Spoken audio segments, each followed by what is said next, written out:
obviously our biblical foundation is on the Bible. It's in the name.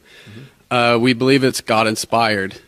But how do we overlook the fact that, we're looking at quotes and scriptures from Paul, who was a murderer, or we're looking at scriptures from David, who was an adulterer, and we like to say, oh, we'll go get our advice from the wisest man on earth. And with Proverbs 7 specifically is the one I'll use as an example, it's Solomon's warning to stay away from an immoral woman.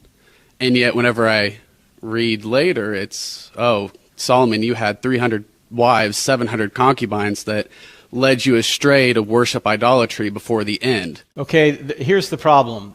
It seems like what you're saying is the objection is we can't trust what people say because they're just men and they're sinful. Fair? Yes. Okay. Why should I trust what you just said then? Because you're just a man and you're sinful. This is true. Yeah. See, the problem is it's really what we call in logic a genetic fallacy. To say that because the source of a statement might be immoral, that you can't trust what the person says.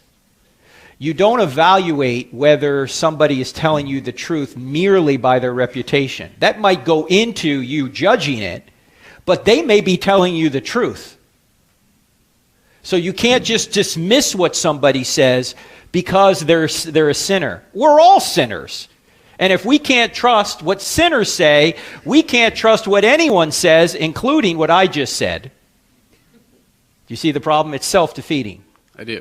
Okay. So what you need to do is evaluate what people say to see if it has any merit. Now, if you notice, the biblical characters that God chooses are all weak, flawed people like the rest of us.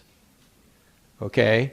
I mean, why does he pick David? Yeah, David has great qualities, but as you mentioned, he's a liar, adulterer, and a murderer. Gee, I guess there's hope for the rest of us then, right? Why does he pick Peter? Peter says, Lord, I'll never deny you. A little bit later, he denies him 3 times. Right? Well, he can work through imperfect people. He picks Paul, which actually is a great move, because before Paul was a persecutor of the church, he was a dictatorial, dogmatic, defiant doer.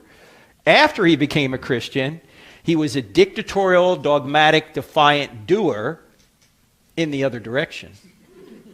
He used that personality and turned it toward a good direction.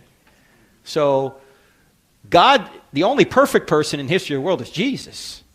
Everybody else God can use, and God gives us the dignity of causality, as Pascal put it, that you can affect time and eternity by what you do every day.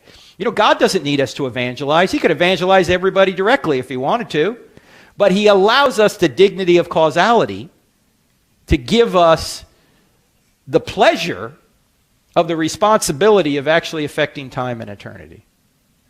So we just can't throw this stuff out because people are sinners. We're all sinners. We have to look at what they said to see if it's really true.